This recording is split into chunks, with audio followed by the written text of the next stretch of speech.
Folks, good morning. I think for a few people in UK, I know you are listening because I just can see it on the other one. Um, Good afternoon.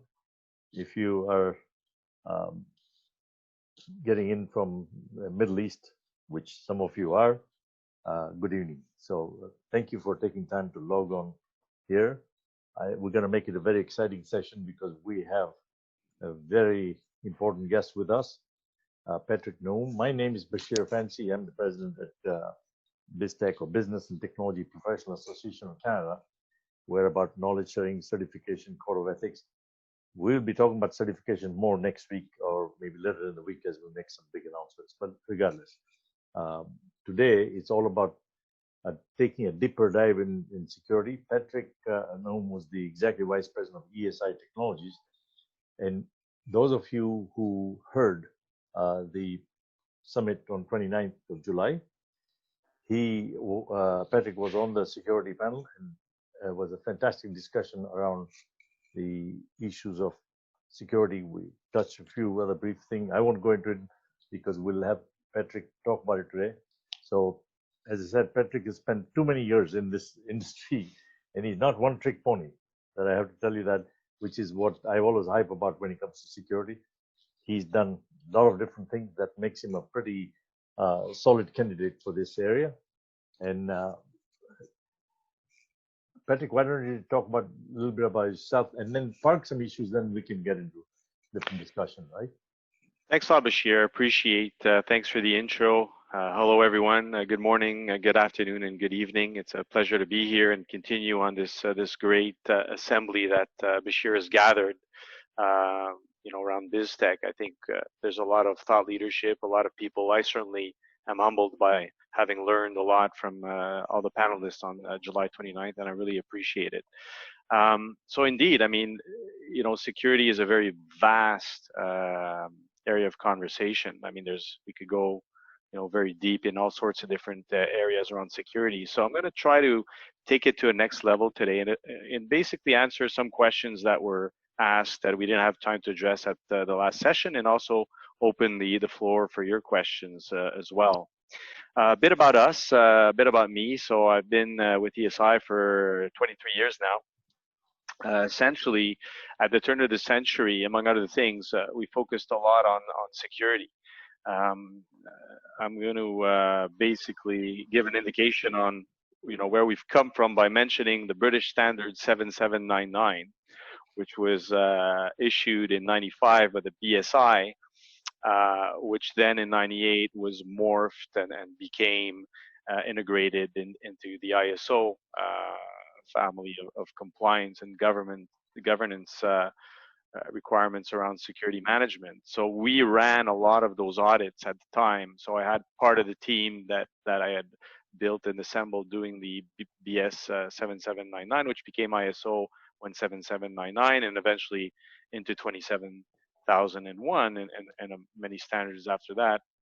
We did a lot of audits in that respect on the one hand. On the other hand, we had a team of security experts doing, at the time, because remember, we're at the turn of the century here, a lot of people were working on the Y2K bug. We decided that we were going to invest in security, and we ended up, deploying the standard security tools you would find. The firewalls, antivirus, web filtering at the time was actually just getting started. So, consulting and integration and development, deployment. What really motivated me, but also at the same time concerned me a lot, is that we also I launched the cyber security and forensics security forensics division. It was circa 2002 2003, and during those times, it was very difficult to, legislation has always been, a trailing technological advancement. And at the time, you could imagine USB keys were being launched. We had storage systems, SAN, NAS technologies out there. The gaming consoles were becoming more and more, had more and more storage in them. And we came across, so when we decided to launch the service, it was working with a bunch of lawyer firms in Montreal. We actually ended up giving classes to the Quebec Bar Association. And a lot of people would ask me at the time, why did you have to do that? Well, because of the nature of IT, security, and data, what started happening at that time were, for those of you familiar with, the legal code in Canada and Quebec, there's a actually it emanates from the British laws, common law, is the Anton Pillar, Anton Pillars.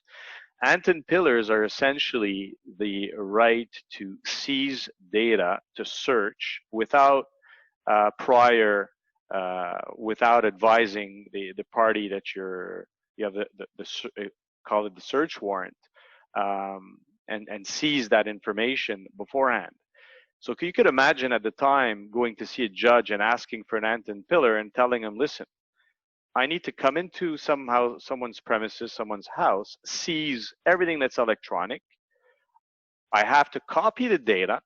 And at the time, copying, we used to use these in-case tools, which certifies, because if you would copy data just out of the blue like that, you could alter the source, so it wouldn't be defendable in court. You lose your trail of evidence. So we had tools like in-case where there were physical isolation as we were copying data from a SAN, a NAS, and a gaming console, USB keys, and that's why I mentioned that earlier. Data was starting to be spread everywhere. So if you were running a scheme, and there were a lot of companies, we had other cases where a company would acquire someone else. This company would operate leveraging the processes and customer lists and whatnot of the company that acquired them, and then try to prove after that what's going on. So we actually had to go in people's homes and seize information. But a judge, to coming back to that discussion, a judge will limit the scope and the time of any seizure if they're going to give an Anton Pillar. So the reason why we gave some training in the Quebec Bar Association was to say, listen, the judge and the lawyers had to build briefs in cases, and this has evolved over time to increase the scope and the time required to copy data, because it's not just paper and documents you're going to go and get. Anton Pillar was essentially created at the time for copyright protection. It was done in order to protect from an immediate threat of destroying evidence and whatnot. And we know that it's possible today electronically to delete, although you can recover, as we know, a lot of things even if you delete that information. It was critical that the legislation became more and more modernized in the jurisprudence to enable companies to defend themselves. All this to say the following is, I was on the case on the side of litigators, on the prosecution side, if you use more North American terminology, and I forgive me for British folks on the call. I'm not a lawyer by training. I know lawyers have different designations across geographies, and in the Commonwealth. But essentially, I've seen a lot of cases thrown out of court because it's extremely difficult to find a smoking gun. So when you look at what's happening today, when you're looking at all the breaches that are occurring, when you're looking at all the challenges that companies are going through, we have to protect ourselves. But you don't want to get in a situation where you have to go to court, where you have to demonstrate fraud. It is extremely complicated to make a case because there's a lot of moving parts, and reasonable doubt is easy to think of a lot of cases where whether there was intimidation, bullying, or someone accessed information that they weren't authorized to access. Well, how do you make sure that the person, if you're accusing someone, how do you guarantee that the person was sitting behind that computer where the attack was launched from? We can now launch remote sessions, virtual sessions, use systems as a beachhead to attack. But if you don't have identity access management mechanisms, logging mechanisms, and a whole bunch of processes and procedures behind that, you're going to live in a world where you'll be attacked, you'll be compromised, and it'll be extremely difficult to make a case. If you look at, recently in the news, there was like a recap of what happened to Nortel and the fact that there was you know, a lot of people are saying it was a deliberate military attack by the Chinese government. Well, we could all think that it happened and that was the case, but I have yet to see, a smoking gun in that area. So it's extremely difficult beyond any reasonable doubt to make the. So that's why prevention, legislation, common sense is key in security. And it's not even the legislator, and we're going to talk about Bill 64 after that. Legislation comes when people can't regulate themselves. When there's an economical cost to a situation, or in the criminal world where people's security or physical security is affected. That's where legislation comes in. We're at the stage now where we have to do a bit of everything. So legislation is key, better governance and security management in companies, and a lot of companies and a lot of organizations are behind that, and I'm not even, I didn't even start talking about privacy and in our own information and how it's being used. That's another conversation, right? So you have security and then you have privacy, sometimes we mix both. So that's a bit the context of where we've evolved, and I've been involved over the last 20 something years.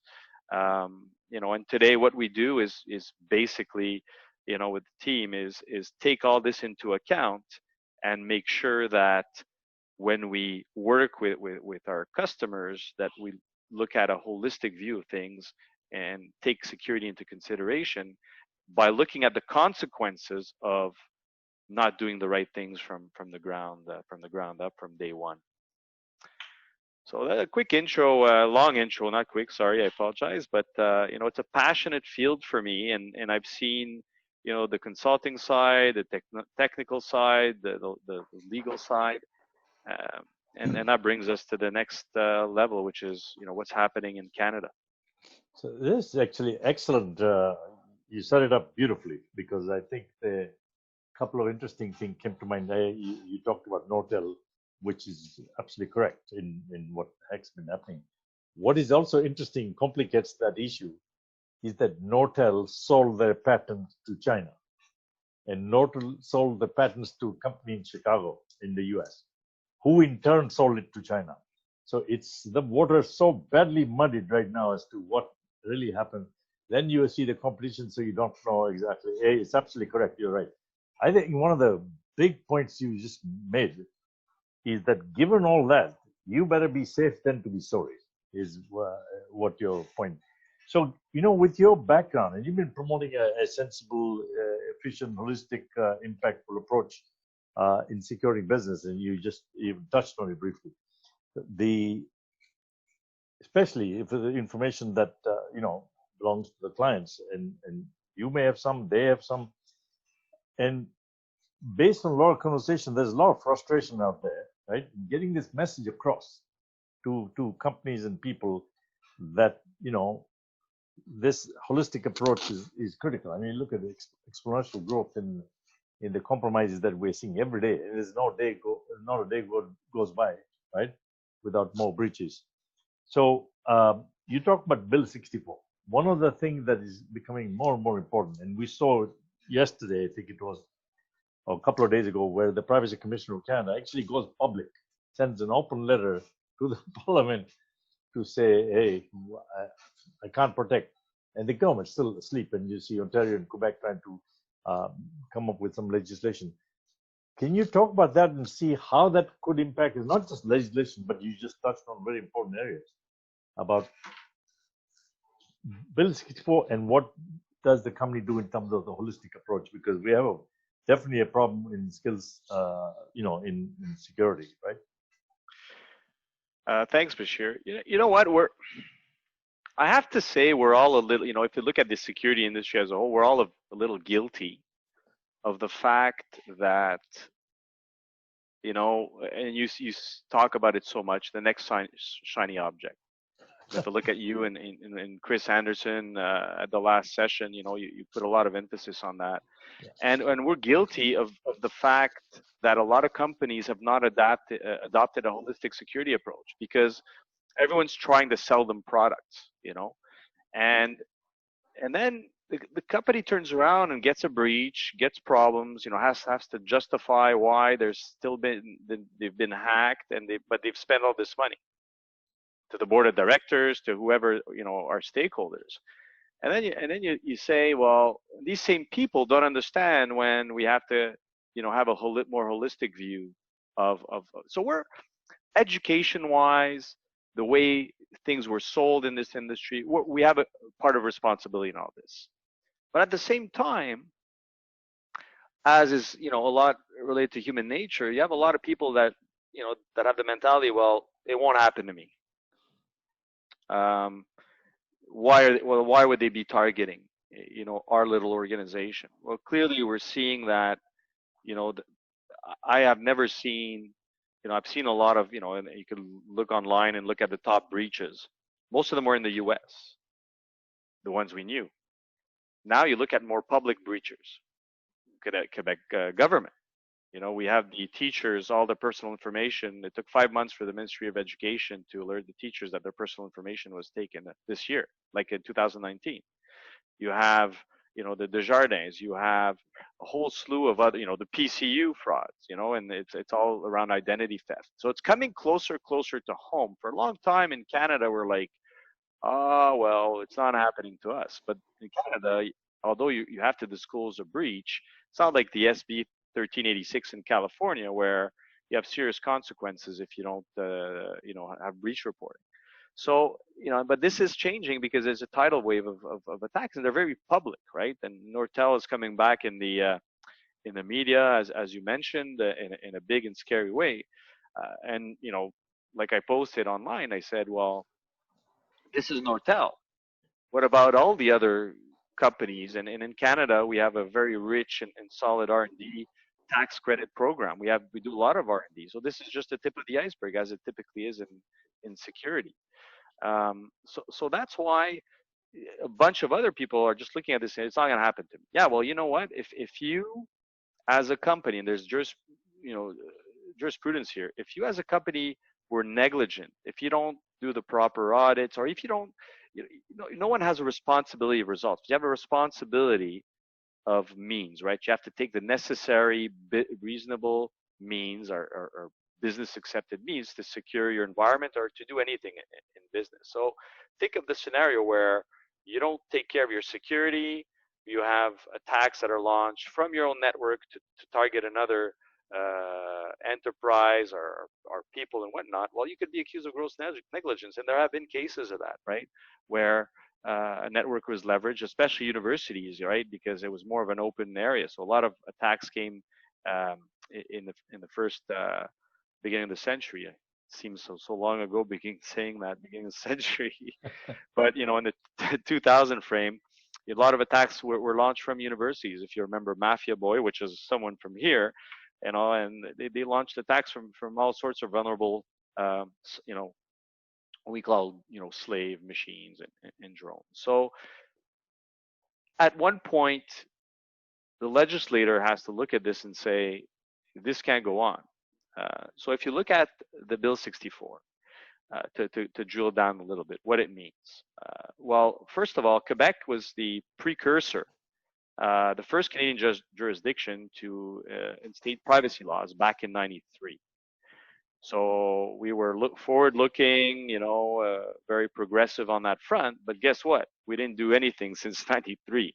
So all the other provinces caught up, and obviously since then GDPR was launched in the European Union. And if you look at the reasoning behind Bill 64, and by the way, this bill is a proposed legislation, it's not out yet. So the legislature should convene, I think, September 15, barring any second wave. But what I'm going to talk to you about, in terms of the legislation, I think maybe toned down a little bit, but not too much. I'll tell you why. But it's not in force yet. But the main reason behind that is not necessarily the economic, I would say, damage specifically to Canada. It's more in line with the fact that the Europeans have started to say, and this was since 2004, that our laws were 2014. Sorry, our laws weren't adequate weren't in line with the European Union's requirements, putting us at risk of being subjected to tariffs and penalties and sanctions for all our companies doing business with Europe. So if you look at the introduction, it's the main focus, right? And as we're diversifying, the U.S. is clearly our biggest export destination, but we're getting closer and closer to Europe. There's the free trade agreement we signed, so we need to be more in line. So that's actually the main motivating factor behind Bill 64, because in Bill 64 it's a mix. It's GDPR-like for some cases, it's PCI-like for other cases. In terms of breach disclosure, it inspires from SB 1386 from California. So there's all sorts of different components from all that. The advantage is that we could modernize our laws based on what other jurisdictions have done. So, the first thing that comes to mind is obviously everything you already know about GDPR. So consent to data collection, all the cookie management, that's standard. If you look at, there's a big difference with PIPEDA, so our current laws, but less with GDPR. It's the first time that we also have punitive, like we have penalties, but also punitive damages. Now in Canada, the jurisdictions, it's not like the US, right? Punitive damage is very, very hard to establish and to get, and it's very limiting. But there are provisions around that, 4% of the annual turnover. We have, actually, there's also the notion of an individual, a physical individual versus a legal individual. So even individuals themselves could be subject to penalties, and not only corporations. There's the requirement to disclose publicly on websites who's going to be your governance and compliance officers, who's going to be in charge of your data. So the moment you put people's names out there and you identify people, usually you need to get some stuff done, and before putting your name anywhere, you're going to want to make sure that you're doing the right things, right? So that's out there as well. We are redefining sensitive information beyond PII information, which is interesting, right? So that's interesting in terms of expanding the scope, because it's today security is more than PII. You also have the deletion aspect. PIPA doesn't address data deletion. If you go to organizations today, who has the obligation and responsibility to delete data? Well, guess what? No one's doing it. Because, when we come in and see customers, you go see the data owners, they're saying, it's a legal situation, I can't delete anything. You go see legal, they say, I don't own the data. It's like it has to go back to the owner. So there's no clarity there. So companies are accumulating data.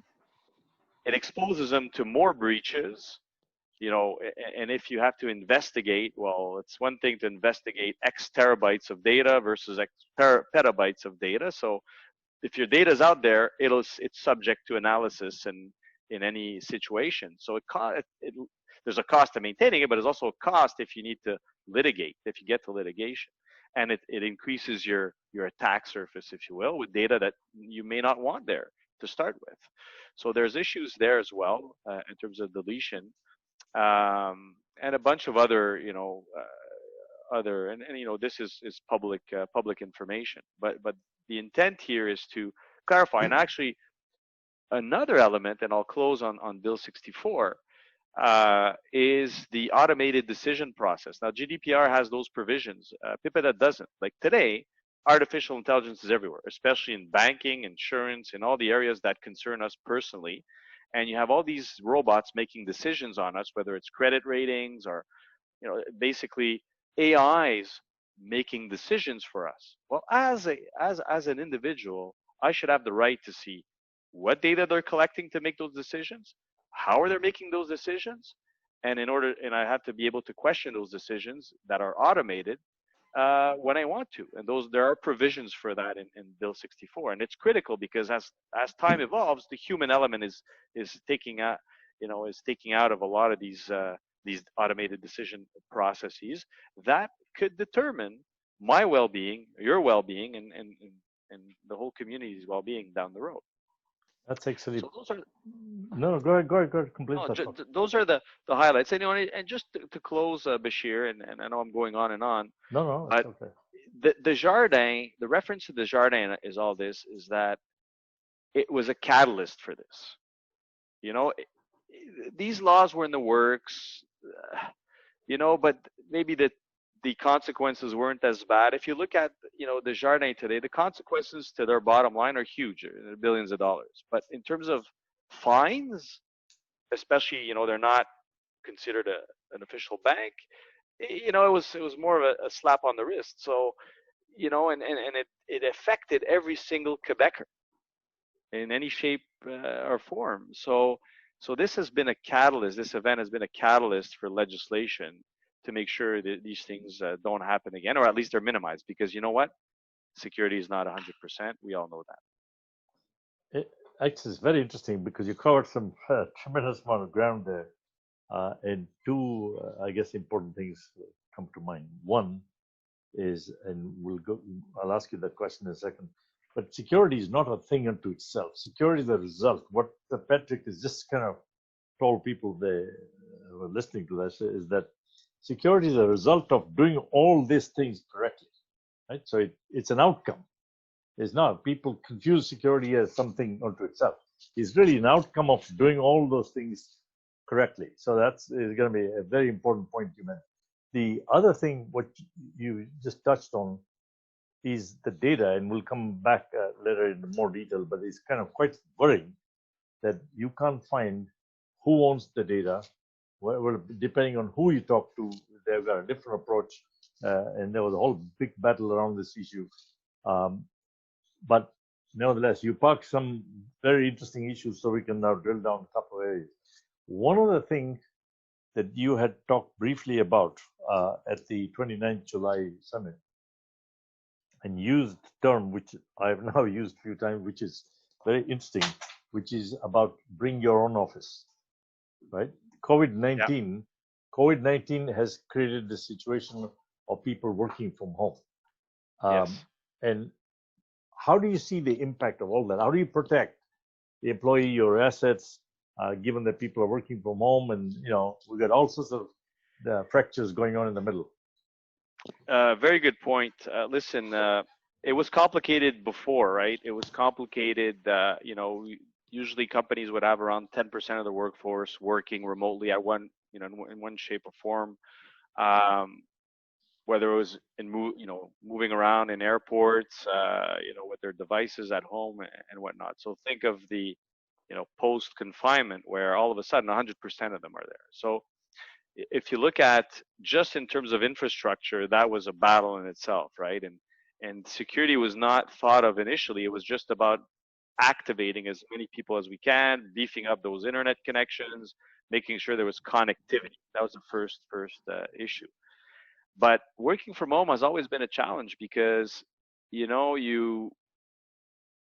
you need to identify, first of all, strong authentication is critical. You don't have the physical security you usually have when you walk into your office, so it's another layer of security. It's like plugging in the lobby of your building or having a Wi-Fi connection outside of your premises. You don't have that ability to add another layer of security. But now all of a sudden, everyone's doing it remotely, so it created a lot of issues. And you're right to mention, bring your own office or bring your own location, because it's not bring your own device anymore, right? Because bring your own device, if you're in an airport or in a lobby waiting somewhere, you're connecting to Wi-Fi connection, and you probably have minimum authentication, a firewall installed. You probably won't get hacked by someone in the Starbucks you're sitting at, unless you're really asking for trouble. But usually corporate security teams do a good job there. Now you're in a situation where you're at home, possibly with your kids' computers, gaming consoles, Wi-Fi connections, default settings, wireless printer, bunch of internet devices, Google Home and whatnot. You're sitting in an office, and you're like you're a branch office. And it's one thing to secure a device versus the network versus where you're going, but it's another thing to secure it versus what's going on around you in that same IP subnet at home. between all those computers and assets, right? So, and then identity becomes an issue, securing those devices become an issue. So your attack surface has multiplied exponentially. The first wave we've seen, and this is talking to customers, industry experts, statistics, there were a lot of data there. Uh, that's not related necessarily to the fact that you're working from home. So the first wave was phishing attacks. If you look in Canada, IDC got statistics, and there was a survey done. I think it was last Q3, Q4 of 2019. They surveyed 250 medium and large organizations. 20% of them knew they were subject to phishing attacks, right? And this is, they knew they were attacked, and those that decided to answer the survey. So you could imagine it's much more than that, because people, some people don't disclose and others just don't answer the survey. So if you extrapolate that, the ones that were honest enough, 20% of them had phishing attacks. And those were the initial phases of COVID. You had, vaccine discovered, you don't need to go get tested, and whatever headlines you saw. Phishing is still the #1 threat for the most part in terms of attacks right now to open doors. So that was the first wave. The second wave is automated vulnerability assessments for all the home offices. So there's robots out there that could scan vulnerabilities on your firewalls, your Wi-Fi access points, etc. So the next phase is to see what ports are open, and how could we attack those different locations. So manage detection and response, and user detecting and response. Those tools are things that people are starting to look at. But information and identity and access management is critical, because now you're accessing corporate systems. You want to know who's there and what they're doing, number one. Number two, think of onboarding and offboarding employees. When you have someone come on board, typically they'll get their laptop issued. People that are lucky will have, a virtual session with everything pre-configured. Most of the people don't. They have to log into different applications. So how do you do that remotely? And then with all the password issues and whatnot. So identity and access management has a use in terms of streamlining and making the onboarding process more efficient and creating a uniform experience for people. But what happens when people leave the organization? And today the biggest challenge is to keep people, motivated and mobilized when they're remote. So there's going to be either people being laid off, we've seen that already, or people that are going to leave. It's more complicated. How do you instantaneously deactivate all their access once they're gone, right? You can't have to manage all these applications and databases and whatnot. It's more than just your VPN access, right? People will say, well, I have a VPN access. Yeah, but the VPN is actually what creates your branch office, right? Because if you have a VPN access, whatever's at the end of that VPN away from your corporate office is like considered a corporate office. And to my point earlier, you need to secure that device within that branch office that's connected to VPN. In an ideal world, you'll probably want to segregate all your access, like Bashir's doing, from whatever services you're consuming in the corporation, and probably route your internet access between a zone for your kids but who apart from all of us that are in the business, a lot of people, people working in sales and administration and whatnot are going to be able to do that on their own, right? So there's layers, as Bashir said. Security is layers, right? It has to be a holistic approach, and you have to be able to manage that. I like a balanced approach in security, and to me, there's three major issues, three major areas: protection, surveillance, and reaction. When we talk about shiny objects, you could buy as many shiny objects as you want. And I also, when I present, I equate this to a castle. You could have the highest castle wall imaginable. So think of this as tools and protection. If you don't have surveillance and reaction, at one point, someone's going to go over that wall. It may take them time, but they're going to go over that wall. So you're able to spend less, have a little less protection, because if you have surveillance as well, you invest there, you'll be able to see who's coming over the wall. However, if you don't have reaction, if when you see all this, you don't do anything, like it happened to Target a few years ago, where all the red lights went off in terms of data being stolen. But guess what? People, sitting in front of the consoles, looked like deers in headlights. They were like, okay, well, there's red lights. What do? We didn't know what to do, and they got hacked. And that was actually the first recommendation. And that's the other thing, right? When you buy these shiny objects, you gotta manage them, right?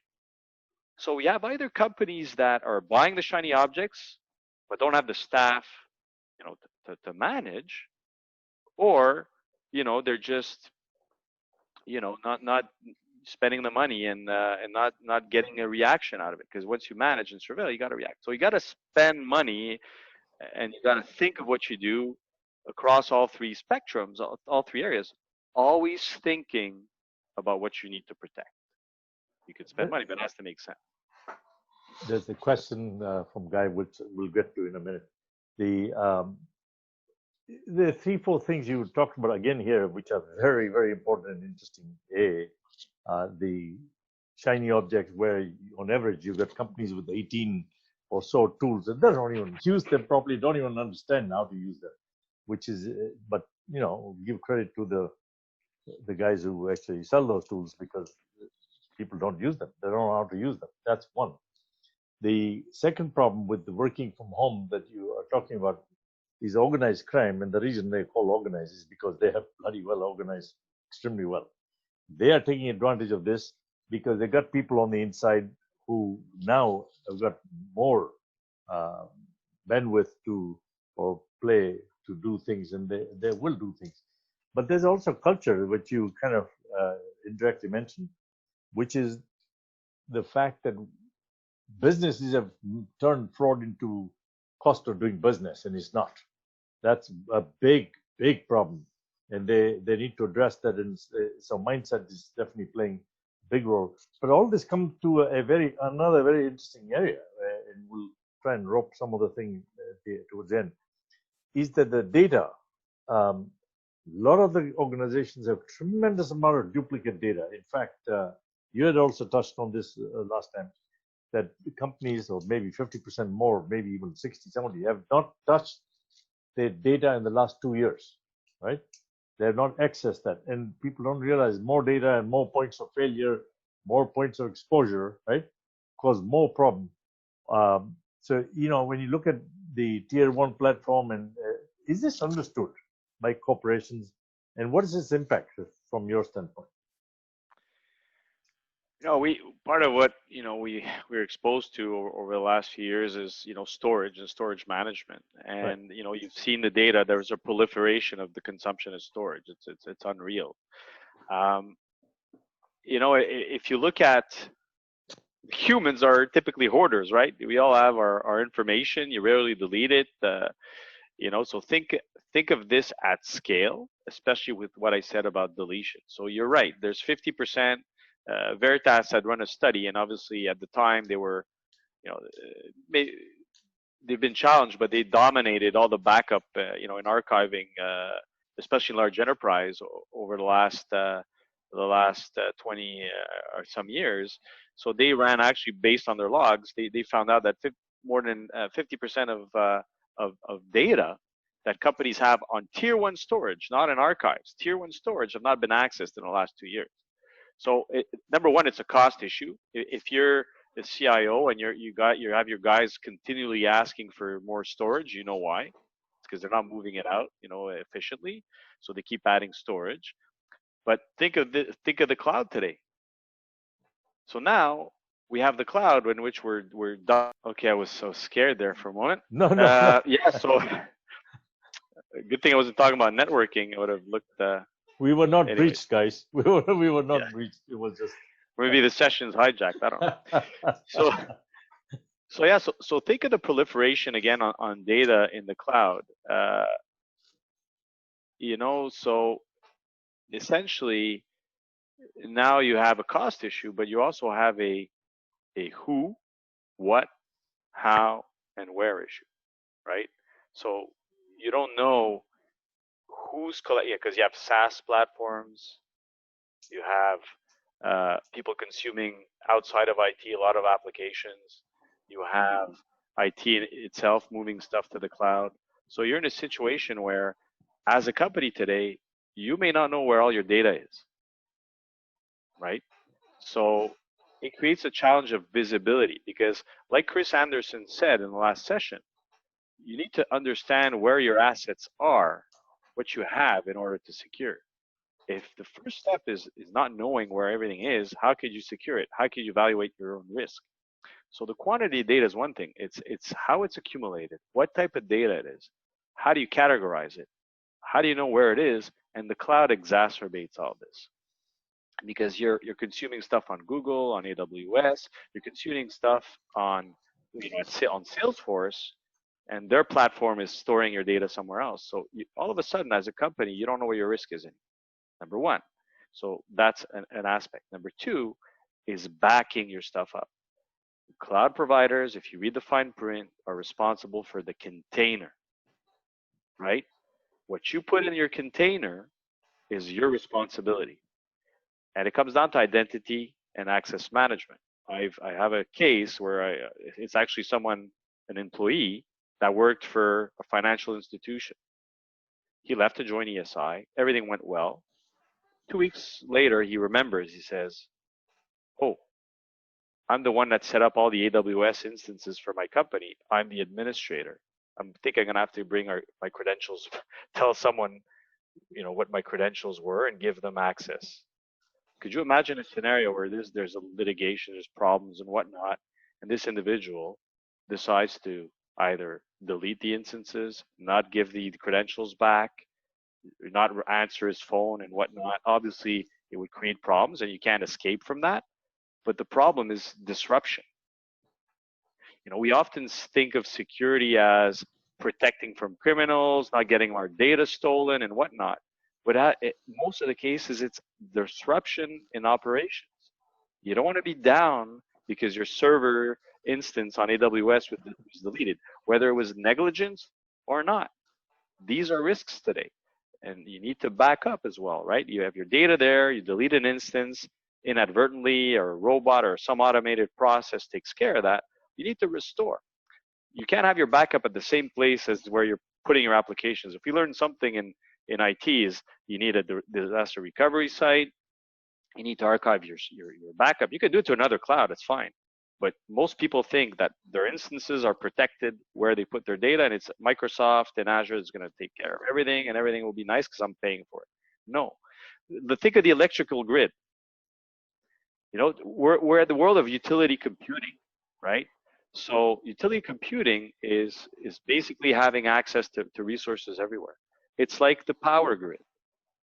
Why do we need generators, batteries, and we created such a whole industry to protect ourselves from power outages? History has shown us AWS went down, Azure went down, they all went down at one point or another. So your utility, your computing, it can be affected, and it's up to you as an organization to make sure your operation is up and running by working on these DR plans. So security goes beyond privacy, beyond stealing, getting your intellectual property stolen. It's also about resiliency of operations. You bring 2-3 thoughts to mind. One, the quote that I had heard when I was a young kid, and I've heard it again and again, and I see this, which is the more things change, the more they remain the same, right? And you're seeing exactly that with the fact that, segregation of roles and responsibilities is critical. You're going to protect security. I don't know if I see that. I may see it on paper, but what happens in reality is a different thing. So you suddenly talk about that. One of the problems that you talk about oversight and governance is that the fact that this employee actually had the access and it didn't get taken away or was not able to transfer, right? It's privileged access management. It's scary. You have identity access management and you have privileged access. They're different things, right? Because privileged access could be a service. Right. It's not necessarily an individual. Right. You have identity on the other side. They have to be managed, right? And the silo effect as well. In organizations, IT sometimes is could could be a hindrance to, agile operations in some cases. In some organizations, IT is forward looking, they're enablers, they support the business. In others, it's department of no. In other cases, you have silos. Yeah, it's like no, or it'll it's true. call me in 12 months. The drill. Yeah, yes, Right? absolutely. So that creates situations because number one, the business has to keep operating. So they go to clouds, they consume software as a service and they escape governance, or it's harder to manage them, right? Because they're outside of the tool set and the areas of responsibility of some organizations, not everyone. And then you got the IT side that's also constrained because the business has silos. So they have different data owners, different sets on the business, and IT scratching their head. Guys, you got to enable us by eliminating those silos or helping us, navigate across your structure for us to give you better services.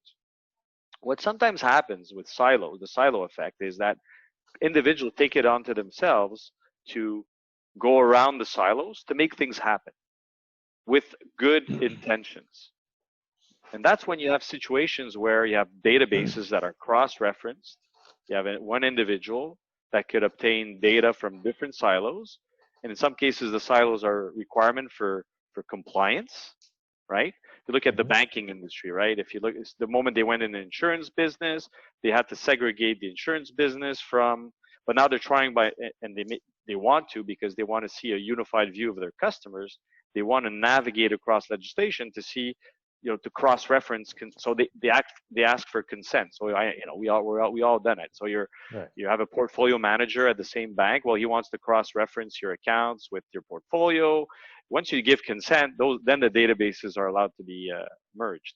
But some people wanting to be agile and run analytics will generate reports from all sorts of different databases, and then you got a data segregation issue, you got a risk issue, and you got data in the hands of someone that doesn't have bad intentions, but that could increase their vulnerability because they have access to a full data set in which they shouldn't normally.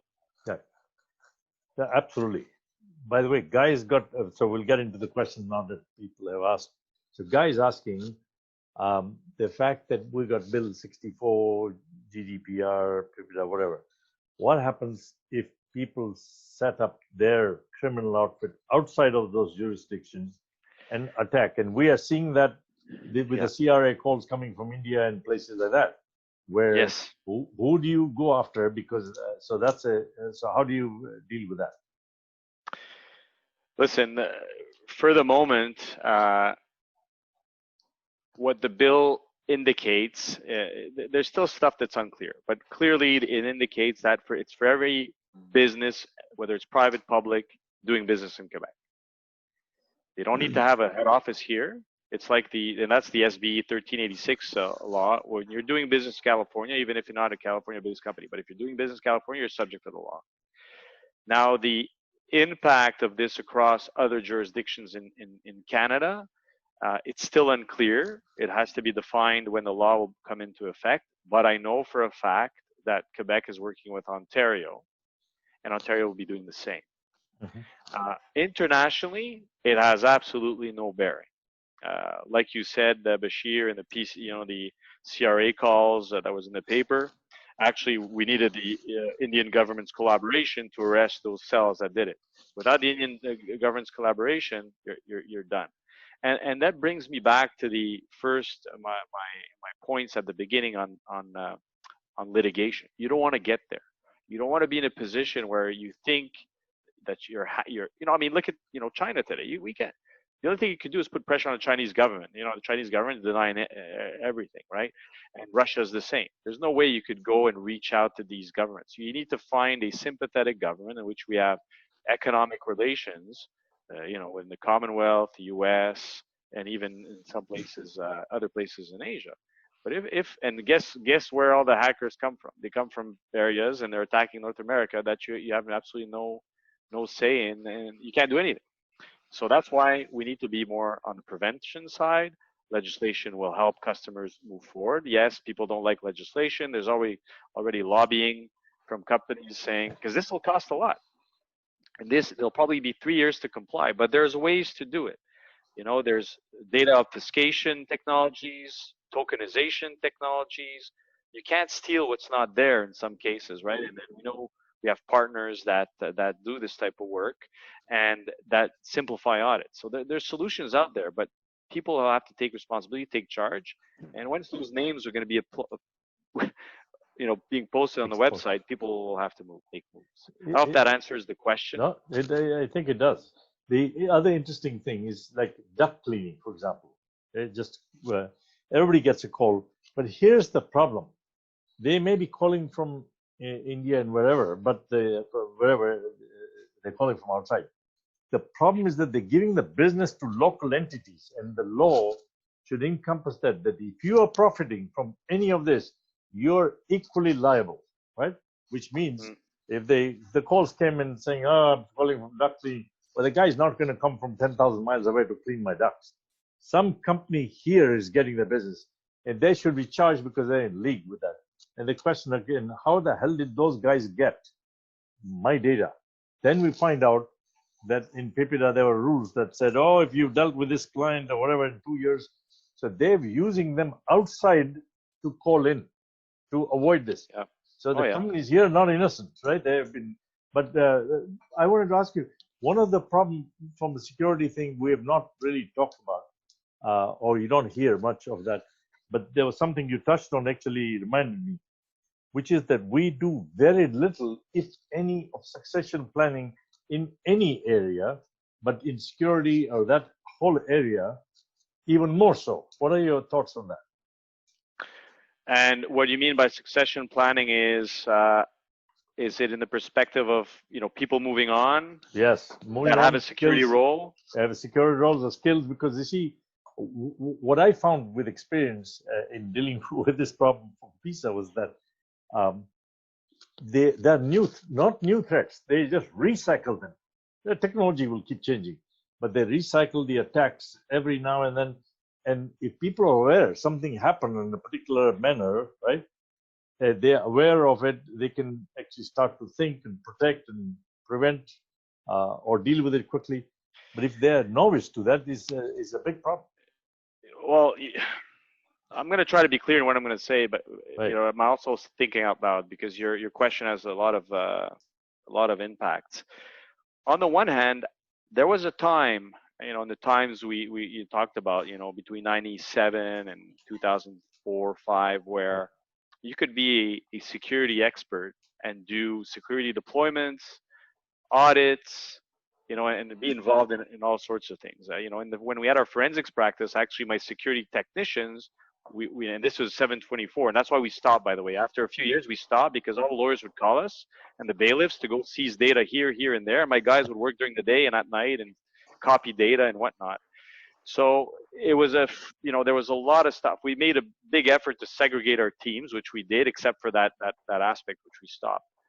But it was easy to move from one frame of mind to the other. Today, with the proliferation, the complex legislation, audit process, the complexity and the layers of technology. Back when we started, there was, if you look at the nomenclature of the solutions and services that are out there, only 10% of what exists today existed back then. So there's a specialization in security that's happened over the years. So it's very difficult to now have all of these actors working together in an organization to have this holistic view. It's very, very difficult. So when you look at succession planning, you got to, is it a governance succession plan? Is it a technical? And that's where automation comes in, right? We'll find there's more and more artificial intelligence, like, just managing the false negatives in a SOC. It's like, humans used to do that at the time, but then you had less incidents, right? Now with Internet of Things, you have billions of incidents a day. A human can't go, make any sense of that. So that's one aspect where artificial intelligence is working. But in other aspects as well, pen tests. There was actually a panelist that have AI applied to pen tests on your in your group. Oh, yeah. I think it's Tanuki, I believe. Tanuki. Yeah. So, there's all sorts of AI and automation being built in to survive in security, because no amount of humans with the specialization required now could handle it all. So I don't know if it answers your question, Bashir. It's not an easy. There's no easy solution there. It's not easy, but it requires. You're right. It requires to take a step back and think some more. Yeah, you're right. Absolutely. Yeah, But we're lacking security professionals. If you have kids, if you have adolescents, people looking at going to university and whatnot, there's even with all the artificial intelligence up and running, we still have we need more people in security. Correct. Artificial intelligence by itself cannot solve the problem because it can be used for the good and bad. Artificial intelligence can be used to create actually attacks. And, yes. And we have Tofi Saliba is going to be talking about the AI. I think it's the 15th or 16th September, which is going to be AI against AI. Yeah, correct. Jeez. And there are instances of that already happening. So it's very, very interesting. And the worst part is the bad guys are using this technology before we do. Yeah, it's catching up always. Yes, it's exactly. We're always catching up. It's absolutely right. So the interesting. This actually you park some. It looks to me like we may have to do part 2 of this because there's a hell of a lot of stuff here that you touched on that actually needs to be dealt with even more, and maybe perhaps because Zach made a comment about the segregation roles and responsibility, and their developing system that you believe address, and I think I've seen part of that, which is true. But I think more importantly, the challenge is like what you touched in many different areas, that is really security as a result of doing all these things right, proactively, not reactively. And I think one of the problems, like, when you see 300-400% increase in problem, not every company is reporting it. I talked to a few companies here in Canada who said that they did not report it, quietly paid off the money, right, to ransomware, deal with ransomware, because they did not want it to be, kind of publicized over there. So obviously they're not even part of this. So they're jacking up the Bitcoin price. That's the exact reason why Bitcoin is going up, not because of the fact that it's a currency. It's not a currency, but the bad guys have been using it for a long time. But he's exactly the CRA fraud. They ask you to take the barcode and go deposit your cash in a Bitcoin ATM. Exactly. So, but you're right. It's a big issue. Ransomware. We that's the other source. But a phishing attack leads to ransomware, right? So you open the email and then you're done. So it is related, but we didn't talk in detail about it. But you're right. Paying the ransom. Sometimes they do a calculation. What's the public reputation damage versus the payoff? That's absolutely you have to make those decisions. And these guys are making their services available for hire. That's the worst part. So the dark web. Yeah, the dark web. You can hire them now. All the things as a service. This is a service now. You've got hacking as a service, ransomware as a service, and now phishing as a service. And it's like But CIA. you also have monitoring tools for the dark web to see if your personal PII information ends up on a dark web, credit card. There's stuff you could look. There's stuff to help as well. But that's right. So it's going to be. But you're right. At the end of the day, we'll have to beef up the security professionals, not because you don't get in because it's money. You have passion, you want to understand the whole thing properly. And that's not going to happen overnight, which means we are exposed at the moment, which means guys like yourselves who actually have the wherewithal, and people should actually piggyback to get from you folks that service, because people don't have it. People do not have it. And cloud, outsourcing basically is not going to, is to joke about it. And you actually addressed it. Cloud, C-L-O-U-D, meant can't look at our user data, right? C-L-O-U-D. That's good. I could coin a term for you. Yeah, can't look at our user data, because that's true. Can't look at our user. I'm going to write this down. Yeah, can't look at our user data, the cloud, because the truth is, you don't know where it is. Guy is thanking Patrick for very good presentation. So that's fantastic. But I think we'll do step 2. I think that was fantastic. Because we'll record it, people should hear it again because there's some lot of fantastic nuggets in what you've talked about, and I think they have to hear it back so they don't miss it. And so we'll put it out there very quickly later today. So thank you very much, Patrick, for doing this. Thank you, Bashir, for everything. My pleasure. My pleasure. You have been a fantastic partner here, and we'll look forward to doing more. So we'll reach out, folks. We will do part 2 just to help everybody with this. So thanks again. Have a wonderful day and week, and we have one on culture tomorrow. So don't forget to attend that. So, and we are saying you can't do one if your culture and your mental state doesn't allow you to do that. You're not going to do a good job. So you need to address that for sure. So thank you once again, and look forward to doing more with you, Patrick, very soon. All the best. Thank you very much. Take care, folks. My pleasure. Thank you.